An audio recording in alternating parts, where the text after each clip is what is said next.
Convido-os a abrirem as vossas Bíblias na carta do apóstolo Paulo aos Efésios, no capítulo 2. Nós vamos focar-nos na nossa pregação hoje nos versículos 8 a 10, mas por uma questão de contexto, permitam-me que comece a leitura logo no capítulo 1, no versículo 1. Vamos começar em Efésios, capítulo 1, versículo 1, e vamos ler até ao capítulo 2, versículo 10, embora depois vamos focar a nossa atenção nos versículos 8 a 10. Efésios, logo no capítulo 1. Diz-nos assim a palavra de Deus. Paulo, apóstolo de Jesus Cristo pela vontade de Deus, aos santos que estão em Éfeso e fiéis em Cristo Jesus. A vós graça e paz da parte de Deus nosso Pai e da do Senhor Jesus Cristo. Bendito Deus e Pai do nosso Senhor Jesus Cristo, o qual nos abençoou com todas as bênçãos espirituais nos lugares celestiais em Cristo, como também nos elegeu nele antes da fundação do mundo, para que fôssemos santos e irrepreensíveis diante dele. E em amor nos predestinou para filhos de adoção, por Jesus Cristo, para si mesmo, segundo o beneplácito da sua vontade, para louvor e glória da sua graça, pela qual nos fez agradáveis a si, no amado, em quem temos a redenção pelo seu sangue, a remissão das ofensas segundo as riquezas da sua graça, que ele fez abundar para conosco em toda a sabedoria e prudência, descobrindo-nos o mistério da sua vontade, segundo o seu beneplácito que propusera em si mesmo, de tornar a congregar em Cristo todas as coisas, na dispensação da plenitude dos tempos, tanto as que estão nos céus como as que estão na terra. Nele digo, em quem também fomos feitos herança, havendo sido predestinados conforme o propósito daquele que faz todas as coisas, segundo o conselho da sua vontade, com o fim de sermos para louvor da sua glória. Nós, os que primeiro esperámos em Cristo, em quem também vós estáis, depois que ouvistes a palavra da verdade, o evangelho da vossa salvação, e tendo nele também crido, fostes selados com o Espírito Santo da promessa, o qual é o penhor da nossa herança, para a redenção da possessão de Deus, para louvor da sua glória. Pelo que, ouvindo eu também a fé que entre vós há no Senhor Jesus e o vosso amor para com todos os santos, não cesso de dar graças a Deus por vós, lembrando-me de vós nas minhas orações, para que o Deus do nosso Senhor Jesus Cristo, o Pai da glória, vos dê em seu conhecimento o espírito de sabedoria e de revelação, tendo iluminados os olhos do vosso entendimento, para que saibais qual a esperança da sua vocação e quais as riquezas da glória da sua herança nos santos e qual a sobreexcelente grandeza do seu poder sobre nós, os que cremos, segundo a operação da força do seu poder, que manifestou em Cristo, ressuscitando dos mortos e pondo à direita nos céus, acima de todo o principado e poder e potestade e domínio e de todo o nome que se nomeia, não só neste século, mas também no vindouro. E sujeitou todas as coisas aos seus pés, e sobre todas as coisas o constituiu como cabeça da igreja, que é o seu corpo, a plenitude daquele que cumpre tudo em todos.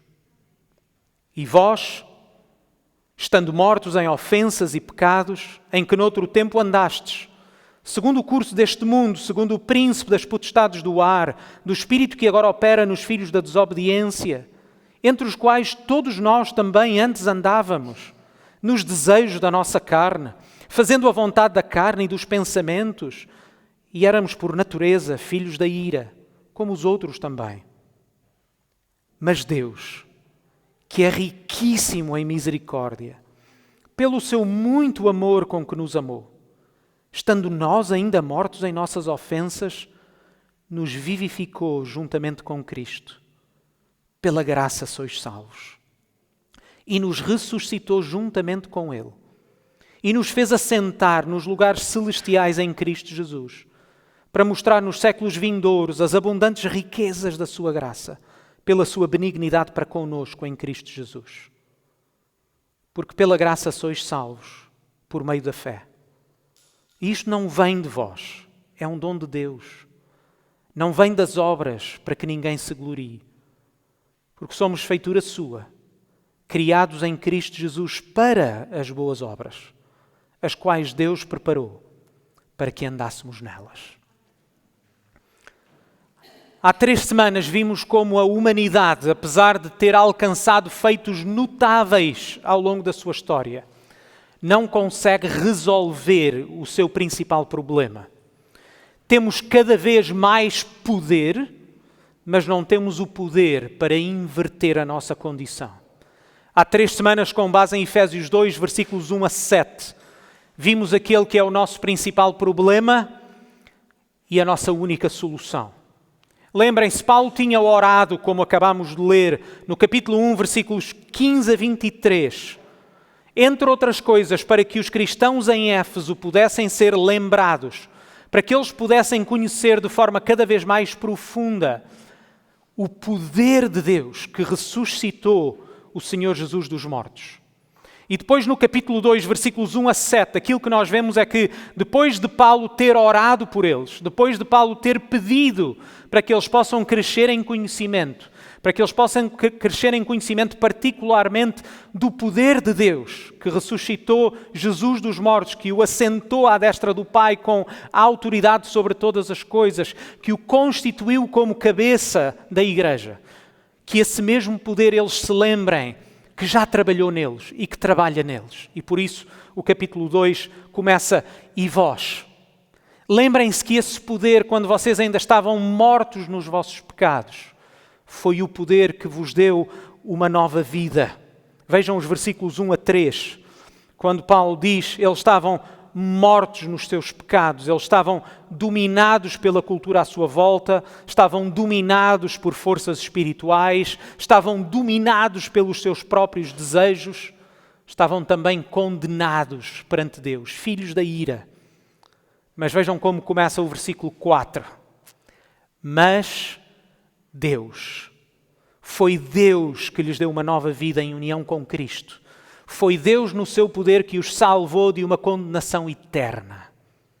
E é isto que significa salvação. Nós estávamos mortos, mas Deus deu-nos uma nova vida. Nós estávamos escravizados aos nossos próprios desejos, mas Deus libertou-nos.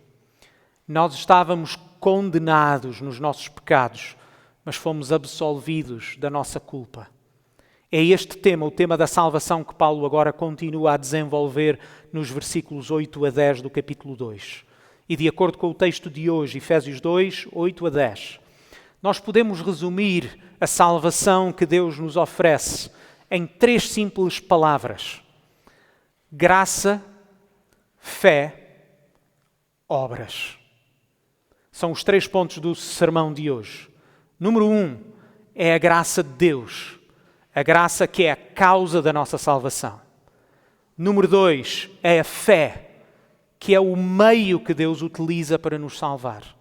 E número 3, as obras, que é o fim, é o propósito. Graça, fé e obras. Número 1, graça. Vejam como começa o versículo 8. O versículo 8 começa com a conjunção porque, que significa que Paulo continua o seu argumento. Ele está a explicar em melhor detalhe o que ele tinha dito no versículo 7. Vejam o versículo 7, mais uma vez. Lemos assim: portanto, Deus fez todas aquelas coisas, Deus deu-lhes uma nova vida, para mostrar nos séculos vindouros as abundantes riquezas da sua graça, pela sua benignidade para conosco em Cristo Jesus. Agora, nos versículos 8 a 10, Paulo explica a natureza da graça e da bondade de Deus para conosco. No final de contas, queridos irmãos, quando a história deste mundo chegar ao fim, não vai ser a nossa fé, não vão ser as nossas obras que serão lembradas. Vai ser a graça e a bondade que Deus manifestou em Cristo Jesus, que vai estar em evidência para todo o mundo ver. A nossa salvação não é uma declaração de quão bons nós somos. A nossa salvação é a manifestação do caráter perfeito do nosso Deus.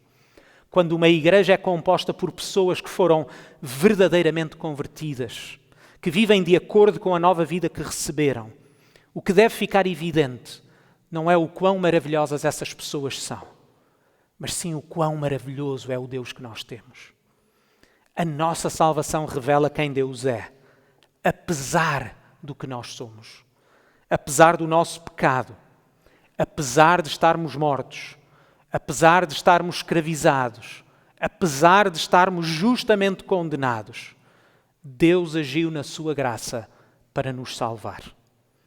E nos versículos 8 e 9, Paulo faz uma afirmação principal, seguida de duas negações. Vejam a verdade. Começa por dizer, pela graça sois salvos por meio da fé. E depois duas negações. Não vem de vós, é um dom de Deus, não de obras, para que ninguém se glorie. Comecemos pela afirmação. Versículo 8. Pela graça sois salvos. E talvez as nossas traduções aqui não sejam as mais claras neste versículo. Quando o texto afirma, pela graça sois salvos, o sentido aqui é de causa, de razão. A graça de Deus é a causa da nossa salvação. Ou antes, nós fomos salvos por causa da graça de Deus. Nós fomos salvos com base na sua graça. É o próprio contexto que nos informa que a graça de Deus é a causa da nossa salvação. Vejam, por exemplo, o versículo 5. Estando nós ainda mortos em nossas ofensas, nos vivificou juntamente com Cristo. Certo? Foi Deus que nos deu uma nova vida. Pela graça sois salvos. Certo? É a graça de Deus que nos salvou. Ou ainda, lembrem-se do capítulo 1 que nós lemos mais uma vez hoje. Vejam o versículo 6. Para louvor e glória da sua graça. Ou para o louvor da sua graça gloriosa. Entendam isto, irmãos. A graça de Deus não é apenas um meio que Deus usa para a nossa salvação, porque a graça é um atributo do nosso Deus. A graça é o caráter do nosso Deus. Deus que é gracioso é a causa da nossa salvação. O versículo 8 clarifica que não foi algo que nós alcançamos. Lemos, e isto não vem de vós. Agora notem o pronome pessoal que Paulo usa aí, o isto. Notem, não se refere apenas à fé. O texto original não permite que o seja. O pronome pessoal, isto, refere-se à nossa salvação. A nossa salvação não vem de nós. A nossa salvação não vem de alguma coisa que nós fizemos. Tanto a graça como a fé não vem de nós. São um dom do próprio Deus. A nossa salvação é um dom. É isso mesmo que a graça significa. Graça significa um dom imerecido. Não é um salário, não é algo que nos é devido. Na verdade, a graça de Deus é exatamente o oposto do que nós merecíamos. Certo? Nós estávamos justamente condenados. Mas Deus, na sua graça, em vez de nos pagar de acordo com o nosso pecado, certo? Versículo 4. Mas Deus, sendo rico em quê? Sendo rico em misericórdia. Misericórdia, Deus não nos paga de acordo com o que nós merecemos. Na sua graça, Ele dá-nos exatamente o oposto do que nós merecemos. É por isso que graça e misericórdia na Bíblia estão de mãos dadas, por vezes até usados como sinónimos. E por isso o versículo 9 mais uma vez afirma que a nossa salvação não vem das obras. Ou se quisermos colocar de uma outra forma, não vem das nossas obras. Não é resultado de algo que nós fizemos ou viremos a fazer. A nossa salvação é a obra completa do nosso Deus. É a obra completa desde antes da fundação do mundo. Versículo 4, capítulo 1. Certo? Foi Deus que nos escolheu nele, antes mesmo de ter criado alguma coisa. Na eternidade, mesmo antes de haver tempo, foi Deus que nos salvou. Mas também não apenas na eternidade passada, mas na eternidade futura. Continua a ser obra de Deus. Quando Jesus voltar, versículos 3, 13 e 14 do capítulo 1, quando Jesus voltar e nós recebermos a nossa herança. Tudo é obra do nosso Deus. Não vem de obras, diz Paulo, para que ninguém se glorie. Esta é uma conclusão óbvia. Se nada fizermos ou fizemos para merecer a nossa salvação, então não temos nada com que nos orgulhar. Como Paulo escreveu aos Romanos, Romanos 3, 27, onde está então a jactância? Onde está o vosso orgulho? Onde está então, se soubermos estas coisas, se sabemos que somos salvos pela graça de Deus, se sabemos exatamente quem nós somos e o que nós merecíamos pelos nossos pecados? E se ainda assim o nosso Deus, sendo rico em misericórdia, pelo muito amor com que nos amou, na sua graça nos salvou, quem pode colocar-se em bicos de pés a dizer, Deus aceita-me porque eu mereci? Não, é exatamente o oposto.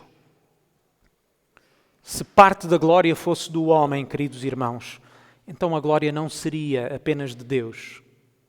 Notem que se nós pudéssemos acrescentar alguma coisa àquilo que Jesus fez, Jesus seria bom, mas não excelente. Jesus seria bom, mas não seria suficiente. Jesus teria cumprido uma parte, mas nós teríamos de completar alguma coisa que Jesus não foi capaz de fazer. Mas lembrem-se, irmãos, Jesus não abriu apenas a possibilidade da nossa salvação. Jesus salvou-nos. Entendem a nossa segurança. Quando Jesus morreu naquela cruz, Ele morreu pelos nossos pecados. Os nossos pecados foram cravados naquela cruz. A todos os que colocam a sua fé no Senhor Jesus, a todos os que se arrependem, Jesus morreu por esses. É por isso mesmo que tanto no hino que abriu esta carta que nós lemos no capítulo 1, como na oração que Paulo vai concluir depois esta secção no capítulo 3, a glória é dada sempre e exclusivamente a Deus. Em nenhum momento nesta carta os irmãos vão ouvir Paulo a louvar os Efésios, a louvar aquela igreja. Paulo reconhece isso sim, aquilo que Deus já fez na sua vida. Certo? Paulo reconhece que existem testemunhas acerca da sua fé e do seu amor. Paulo reconhece que eles ouviram o Evangelho e creram nele, mas em nenhum momento Paulo os louva. Antes, ele olha para essas evidências de salvação e ele louva a Deus porque ele reconhece a obra de Deus nas suas vidas. Entendem? Isto é tão importante para a nossa vida de fé. Paulo vai terminar a oração no capítulo 3, esta secção completa, nos versículos 20 a 21, desta forma. Mais uma vez, ora, aquele que é poderoso, é Ele que tem o poder, é a sua obra, é o seu trabalho, é o seu poder em nós. Aquele que é poderoso para fazer tudo, muito mais abundantemente além daquilo que pedimos ou pensamos, segundo o poder que em nós opera. A esse, glória na Igreja, por Jesus Cristo, em todas as gerações e para todo o sempre. Amém. O Evangelho de Jesus remove a pessoa do trono que usurpou. O Senhor Jesus remove-nos do trono que nós usurpamos para colocar no trono o único que é digno de o ocupar. Na nossa natureza pecaminosa e rebelde, a nossa tendência é das pessoas quererem ser reis da sua própria vida e do seu destino, como se a vida lhes pertencesse. E o resultado é morte espiritual, com todas as consequências que nós sentimos no nosso dia-a-dia, e no final, condenação eterna. Mas mais uma vez, versículo 4. Mas Deus, que é rico em misericórdia, pelo muito amor com que nos amou, e porque a nossa salvação é exclusivamente por causa da graça de Deus, a glória é toda dele. Já repararam como os nossos cultos são centrados em Deus? São centrados no seu caráter, nas suas obras, seja nas músicas que cantamos, nas nossas orações, nas leituras bíblicas. E os nossos cultos devem ser a representação da nossa fé, a representação da nossa vida.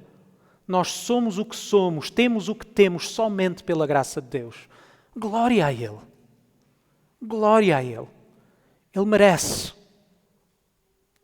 Pelo seu amor, pela sua misericórdia, pela sua graça, pela bondade que Ele mostrou para conosco em Cristo Jesus. Glória seja ao nosso Deus. A graça de Deus é a causa. a razão pela qual fomos salvos. Ponto número 2. A fé é o meio.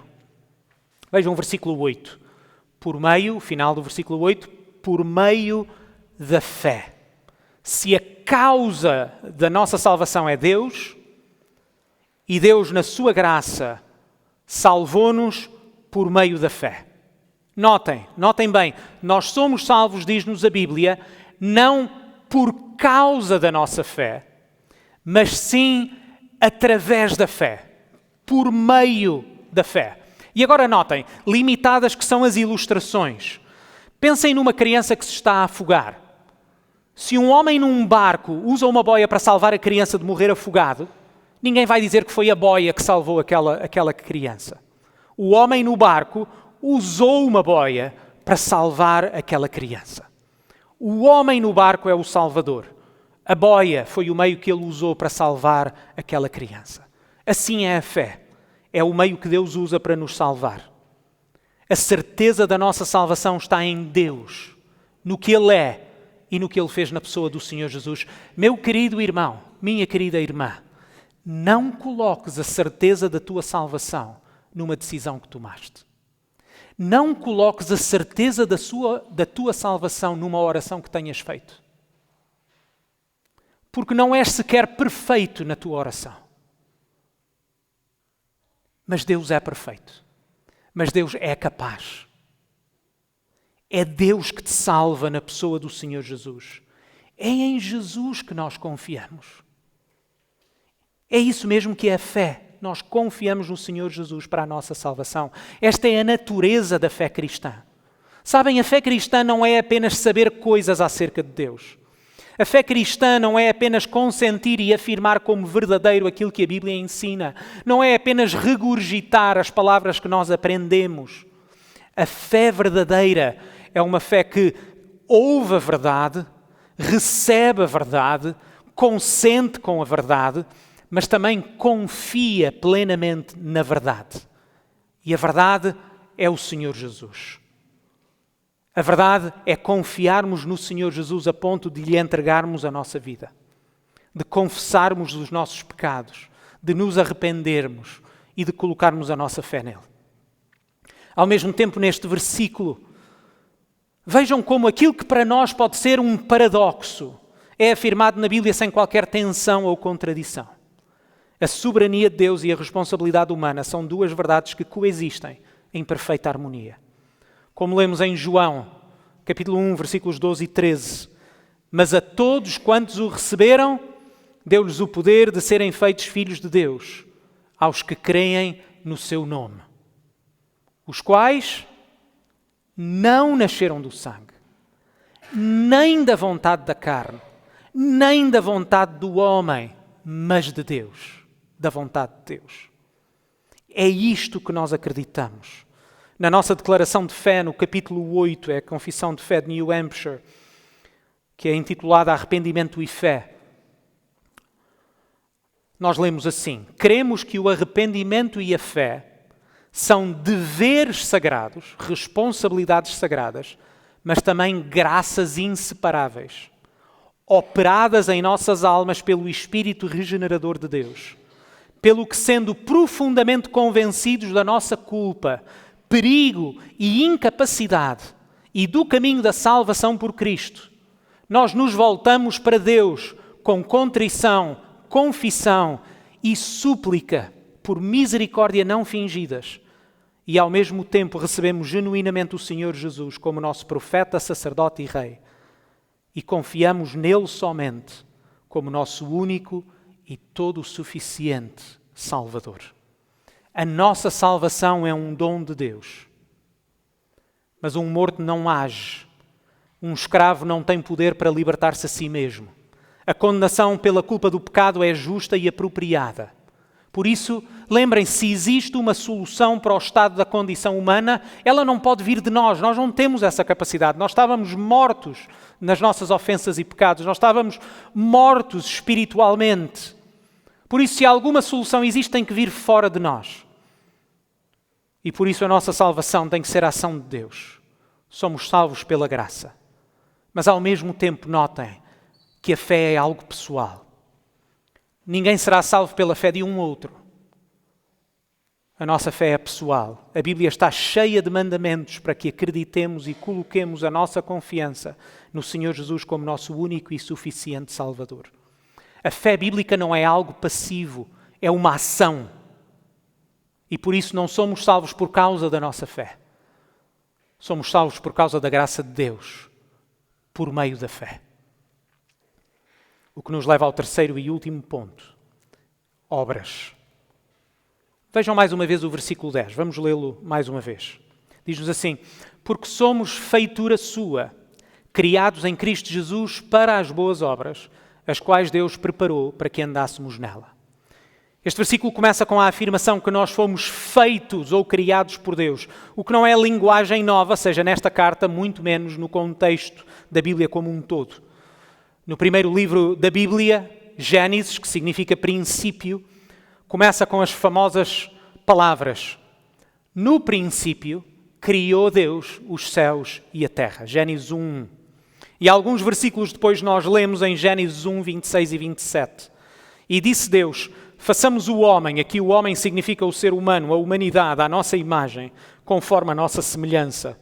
E criou Deus o homem à sua imagem, à imagem de Deus o criou, macho e fêmea os criou. Foi Deus que criou todas as coisas no princípio da história. Criou tudo o que existe, que criou também o ser humano, mas o ser humano foi criado com uma característica única no meio de todo o resto da criação. Fomos criados à imagem e semelhança de Deus. Fomos criados como espelhos para refletir de uma forma particular quem Deus é. Mas quando Paulo aqui afirma que nós somos feitura sua, criados em Cristo Jesus, ele não se refere à primeira criação, ele refere-se sim à segunda criação. Por causa do nosso pecado, a Bíblia ensina-nos que nós morremos espiritualmente. Mais uma vez, nós estávamos mortos nos nossos delitos e pecados. E por isso, quando Paulo diz que nós somos feitura sua, criados em Cristo Jesus, esta criação refere-se à nova vida que Deus nos deu em união com Cristo. Fomos ressuscitados espiritualmente para uma nova vida. Fomos criados à imagem de Deus, mas também fomos recriados para sermos feitos conforme a imagem de Deus, tal como refletida de forma perfeita na pessoa do Senhor Jesus. Como o mesmo apóstolo escreveu aos Romanos em Romanos 8, 29, quando diz: porque os que dantes conheceu, também os predestinou para serem conformes à imagem do seu Filho, a fim de que ele seja o primogênito entre muitos irmãos.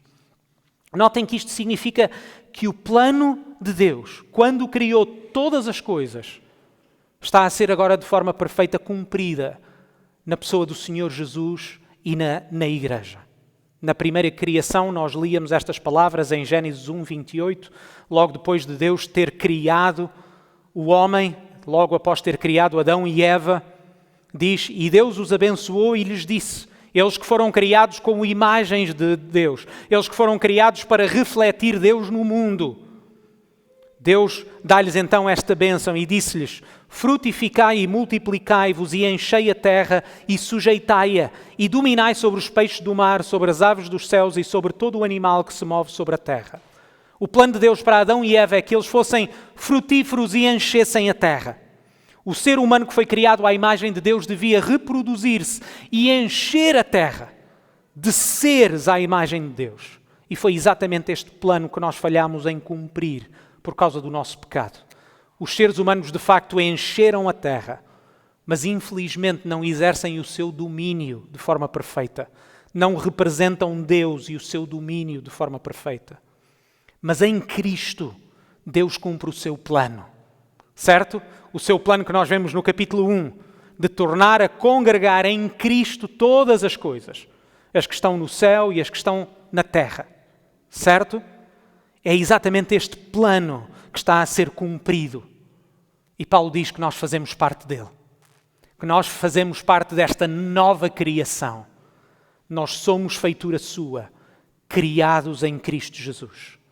Nós existimos para a glória de Deus. O que é que isso significa na prática? significa que, como imagens de Deus, nós refletimos quem Ele é. Na medida em que os seus filhos, que refletem a imagem do Pai, enchem a terra fica cheia da glória de Deus. Porque somos feitura sua, criados em Cristo Jesus para as boas obras. Já tínhamos lido que nós não fomos salvos por causa das nossas obras, por algo que fizemos, mas isto não é a única coisa que Paulo tem a dizer acerca das obras. Fomos salvos não por causa de obras, mas para as boas obras. Ou seja, as obras não são a causa, mas sim o fim da nossa salvação, a prova de uma fé genuína. Já tínhamos lido isso mesmo no início da carta, mais uma vez, versículo 4, capítulo 1. Como também nos elegeu nele antes da fundação do mundo, para quê? Para que fôssemos santos e irrepreensíveis diante dele.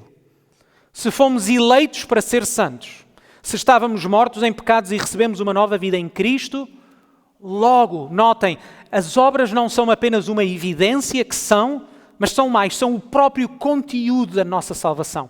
São o propósito da nossa salvação. Nós fomos salvos do pecado para as boas obras.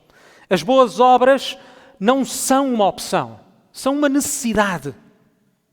O que significa que ninguém pode dizer, não interessa o que eu faço porque sou salvo pela fé. Como se isso tivesse algum significado. Tiago, na sua carta, nos ensina que fé sem obras é morta. E João, uma carta, na sua primeira carta que nós estudamos aqui juntos, repetidamente nos ensina que nós sabemos quem são os verdadeiros filhos de Deus através das suas obras, em particular da forma como nos amamos uns aos outros. Esta é uma verdade crucial para entendermos o que significa salvação. Somos salvos não apenas da culpa do pecado, mas também do poder do pecado. Entendem isto, irmãos? Muitas vezes nós associamos a nossa salvação apenas ao perdão dos nossos pecados.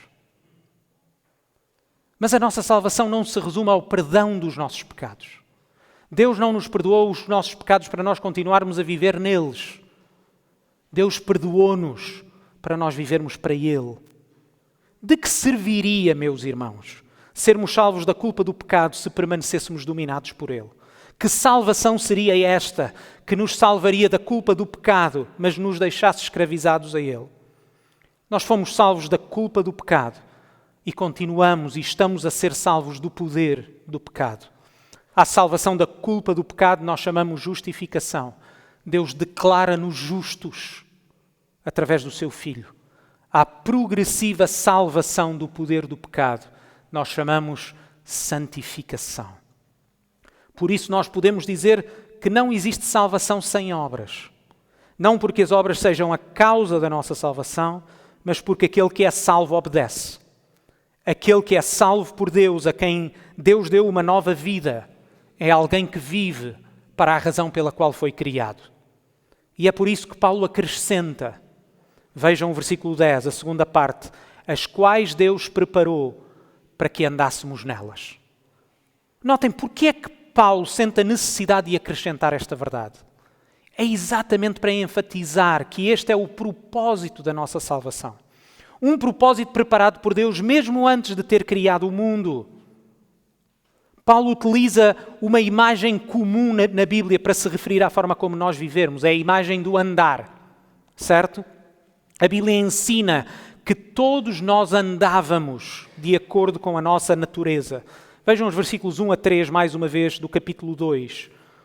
Diz-nos que vós, estando mortos em ofensas e pecados, em que noutro tempo andastes. Certo? É a forma como nós vivíamos. Nós vivíamos de acordo com a nossa natureza. Aquilo que nós éramos era evidenciado na forma como nós vivíamos. Mas ao mesmo tempo vejam como como nestes versículos 1 a 3, Paulo assume que os cristãos já não andam desta forma. Ele diz, noutro tempo andastes. Este é um princípio fundamental nas Escrituras e pela qual nós devemos examinar a nossa fé. Pela qual nós podemos saber se a nossa fé é uma fé verdadeira. Palavras do próprio Senhor Jesus em Mateus 6. 16 a 20. Por seus frutos os conhecereis. Porventura colhem-se uvas dos espinheiros ou figos dos abrolhos? Assim toda a árvore boa produz bons frutos, e toda a árvore má produz frutos maus. Não pode a árvore boa dar maus frutos, nem a árvore má dar frutos bons. Portanto, pelos seus frutos os conhecereis. A Bíblia utiliza uma linguagem muito contundente para mostrar como a natureza humana acaba por se manifestar na forma como nós vivemos. Lemos em Provérbios 26:11, como o cão que torna ao seu vômito, assim é o tolo que reitera a sua estultícia. O mesmo provérbio que o apóstolo Pedro utiliza na sua segunda epístola, no capítulo 2, versículo 22. Deste modo, em relação a algumas pessoas que professaram a fé durante algum tempo, em relação a algumas pessoas que até pareciam ser cristãs nas coisas e na maneira como viviam, mas que depois abandonaram a fé, que depois caíram mais uma vez em pecado e entregaram-se mais uma vez aos seus desejos. E o apóstolo Pedro conclui desta forma: deste modo, sobreveio-lhes o que por um verdadeiro provérbio se diz: o cão voltou ao seu próprio vômito, a porca lavada ao espujador de lama. Este é o caminho que noutro tempo andastes, diz Paulo. Mas agora, porque Deus nos deu uma nova vida, nós andamos de uma outra forma. Andamos como Deus deseja, a forma como Ele planeou mesmo antes da fundação do mundo. Versículo 10, mais uma vez. Porque somos feitura sua, criados em Cristo Jesus para as boas obras, as quais Deus preparou para que andássemos nelas. Esta vai ser a exortação que nós vamos ter recorrente a partir do capítulo 4, quando Paulo vai aplicar todas estas verdades à nossa vida. Logo no capítulo 4, versículo 1, exatamente por este contraste. Vocês eram assim, mas foi-vos dada uma nova vida. Vocês antes andaram assim, mas agora andam da forma como Deus planeou para vocês. Quando chegamos ao capítulo 4, versículo 1, temos a exortação: rogo-vos, pois eu preso no Senhor, que andeis de modo digno da vocação com que fostes chamados. Depois, no mesmo capítulo 4, versículo 17, e digo isto e testifico no Senhor, para que não andeis mais como andam também os outros gentios, na vaidade do seu pensamento. Ou Efésios 5:2, e andai em temor, ou andai em amor, como também Cristo vos amou e se entregou a si mesmo por nós. Ou Efésios 5:8, porque noutro tempo erais trevas, mas agora sois luz no Senhor. Andai, pois, como filhos da luz. Ou Efésios 5:15, portanto, vede prudentemente como andais, não como néscios ou tolos, mas como sábios. Paulo deseja que eles conheçam o poder de Deus, que ressuscitou Jesus dos mortos, que lhes deu uma nova vida. E é esta nova vida, uma vida que é para ser vivida no mesmo poder. O Espírito Santo está a trabalhar na vida dos filhos de Deus, para que nós tenhamos o poder de não viver mais escravizados ao pecado, não mais controlados pelos nossos desejos ou pela cultura à nossa volta, para vivermos para a razão pela qual Deus nos criou, a razão pela qual Ele preparou para que andássemos nela. Meus irmãos, andemos então de acordo com a nova vida que Deus nos deu. Porque somos salvos pela graça. Deus salvou-nos exclusivamente por causa da sua graça. É por meio da fé que nós recebemos a salvação que Deus nos oferece, quando nós confiamos no Senhor Jesus como nosso único e suficiente Salvador. Mas também, ao mesmo tempo, Deus salvou-nos para as boas obras. E por isso nós arrependemos-nos dos nossos pecados. Voltamos-nos para Deus, para viver para Ele, para viver para a sua glória, para não mais vivermos para nós próprios. Mais uma vez, lembrem-se, irmãos, no final das contas, quando a história deste mundo chegar ao fim, não vai ser a nossa fé, não vão ser as nossas obras que vão ser lembradas. Vai ser a graça e a bondade que Deus manifestou em Cristo Jesus que vão estar em evidência para todo o mundo ver. Mas o mundo irá ver pela forma como nós andamos. Por isso, deixo-vos a exortação final, nas palavras do apóstolo Paulo aos Filipenses, capítulo 2, versículos 12 e 13. De sorte que, meus amados, assim como sempre obedecestes, não só na minha presença, mas muito mais agora na minha ausência, assim também operai, trabalhai, esforçai-vos. A vossa salvação operai, a vossa salvação com temor e tremor. Porque Deus é o que opera em vós, tanto o querer como o efetuar, segundo a sua boa vontade. Vamos orar.